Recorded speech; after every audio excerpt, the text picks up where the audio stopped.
Hold करना है और वहाँ पे मेरे कांटेक्ट वाले कोई नहीं है, तो हम लोग को होल्ड कहाँ पे करना होगा? होटल वगैरह में हम लोग होल्ड करेंगे ना। और कहीं पे भी होटल वगैरह जो होता है वो हमें देता है तो वो हमसे आइडेंटिफिकेशन मांगता है। आइडेंटिफिकेशन में हमसे क्या मांगता है? तो हमसे आधार कार्ड मांगता है। और वो आधार कार्ड क्यों लेता है? तो आधार कार्ड लेने के पीछे ये रीजन होता है कि वो मेरा वेरीफाई कर सकेगा कि हम कौन है और कहाँ से आए हैं, मेरा नाम क्या है। और ये आधार कार्ड जो होटल वाला हमसे आधार कार्ड मांगता है वो बस दो रीजन से आधार कार्ड मांगता है। वो मेरा नाम का प्रूफ रख सकेगा और मेरा एड्रेस का प्रूफ रख सकेगा। अगर हम वहाँ से कोई भी क्राइम करके निकलते हैं तो वो बाद में पुलिस को इन्फॉर्म करके हमें पकड़वाया जा सकता है अगर हम वहाँ से कोई भी क्राइम करके निकलते हैं तो हम लोग क्या करते हैं? आधार कार्ड जिरॉक्स कराते हैं और वहाँ पे सबमिट कर देते हैं। और ये हम लोग की सबसे बड़ी गलती रहती है।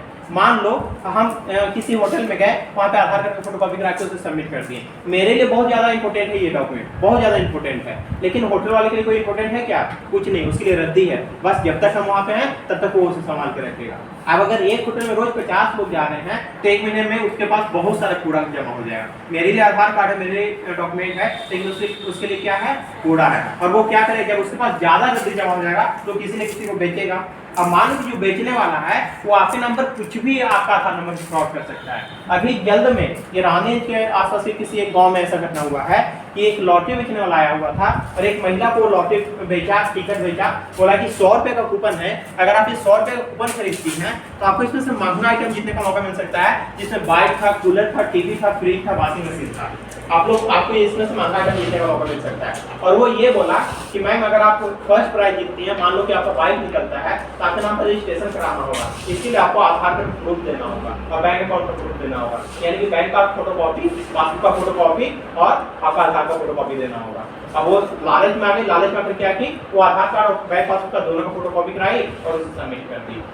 अब जब वो कूपन को स्क्रैच की तो उसमें से कोई महंगा आइटम नहीं निकला। एक आइटम निकला, हॉट पर रोटी रखने वाला डब्बा टाइप का आता है, वो निकला 250 से 300 रुपए का। वो बोली चलो 100 रुपए का कूपन था, 250-300 रुपए कोई आइटम निकल गया। वो खुश हो गई, खुश होकर रखी।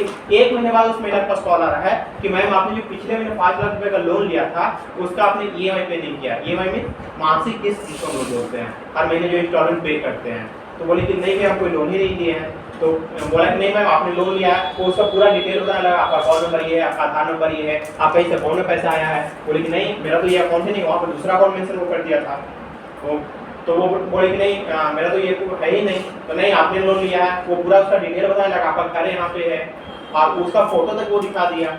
अब वो उसके दिमाग में उसका दिमाग पूरा चकरा गया, वो डर गई, बोली भैया हम कोई लोन नहीं लिया। वो बार बार उसे कॉल कर रहा था फाइनेंस कंपनी वाला। वो बोला कि मैम अगर आप इतना तारीख के अंदर 2 दिन का उसे टाइम दिया, 2 दिन के अंदर आप अगर ये इंस्टॉलमेंट पे नहीं करते हैं तो आपके ऊपर FIR हो जाएगा, पुलिस पकड़ कर आपको जेल में भी डाल सकती है। वो थोड़ा सा घबरा के आप उसके लोगों को बताई कि देखिए भैया मेरे पास कॉल आ रहा है, कोई लोन ही नहीं दिए 5 लाख का। जब आसपास के जो लोग जानकार लोग थे वो बस उसका वेरीफाई किए, तो वेरीफाई में ये आ रहा है कि जो आदमी लॉटरी का टिकट बेच गया था वही आदमी उसके नाम पे 5 लाख रुपए का लोन 5 लाख बांध गया है। और वो कहाँ से आया, जैसे में अगर हम लोग के घर के आसपास कोई लॉटरी बेचने वाला आता है वो कहाँ से आया, कहाँ पे जाएगा, हम लोग पता रहेगा क्या? नहीं पता रहेगा। क्यों? क्योंकि हम उसे ट्रैक ही नहीं कर पाते हैं, हमें तो पता ही नहीं वो कहाँ से आया, कहाँ जाएगा।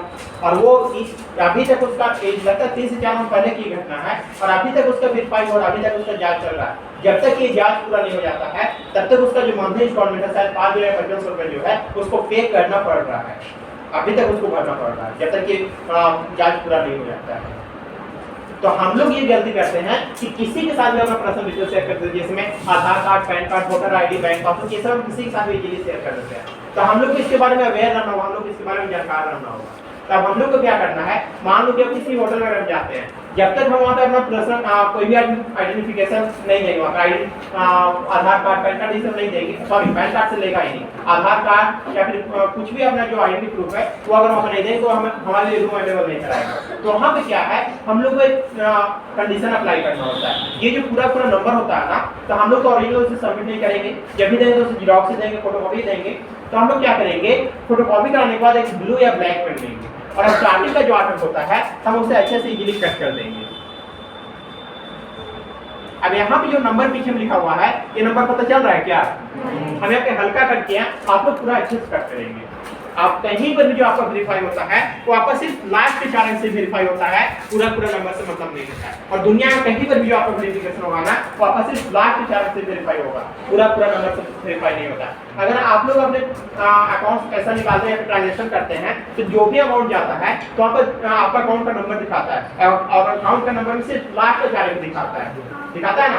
क्यों? तो ये सिक्योरिटी रीजन रहता है कि आपका फोन है, आप मैसेज देख रही हैं, सर बाद में कोई और देख ले आपका अकाउंट का नंबर, तो अकाउंट नंबर से भी फ्रॉड हो सकता है, हर चीज से स्कैम हो सकता है, हर चीज से फ्रॉड हो सकता है। तो आप लोग को कहीं पे भी किसी भी अनजान व्यक्ति के साथ अगर अपना पर्सनल डिटेल शेयर करना है, तो ये अगर पैन कार्ड हो, वोटर आईडी हो, पैन कार्ड हो या फिर बैंक पासबुक हो, जो चीज भी है हम स्टार्टिंग का जो ऑप्शन होता है हम इस तरह से सेट कर देंगे और सिर्फ लास्ट का 4 अंक कर देंगे, चाहे कोई भी मेरा डॉक्यूमेंट हो। समझ में आया? अभी के टाइम में ये एक तरीका हो गया। क्यों ऐसा तरीका हम क्यों बता रहे हैं? तो लगभग सारे लोग जो अपना आधार कार्ड यूज करते हैं वो पूरा नंबर वाला यूज करते हैं। अभी हम लोग को भारत सरकार भी मास्क आधार प्रोवाइड कराई है, और ऐसा आधार हम लोग सारे लोगों का प्रोवाइड है, हम लोग को इसके बारे में नॉलेज नहीं रहता है। हम लोग गूगल से जब आधार कार्ड डाउनलोड करते हैं वहाँ पे एक ऑप्शन आता है, do you want mask Aadhaar. Mask Aadhaar होता कैसा है? तो आप लोग ऐसा आधार देखे होंगे,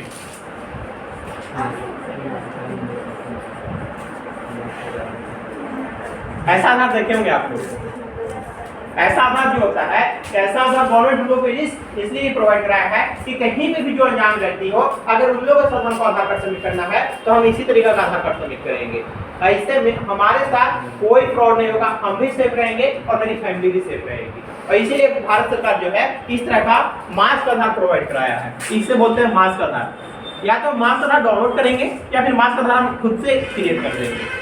हम दोनों ऑप्शन यूज कर सकते हैं। यार अगर मेरे पास कहीं होटल वगैरह में गए हैं वहाँ पे मेरे पास मास्क आधार नहीं है, तो हम ये ऐसे खुद से मास्क बना सकते हैं आधार को।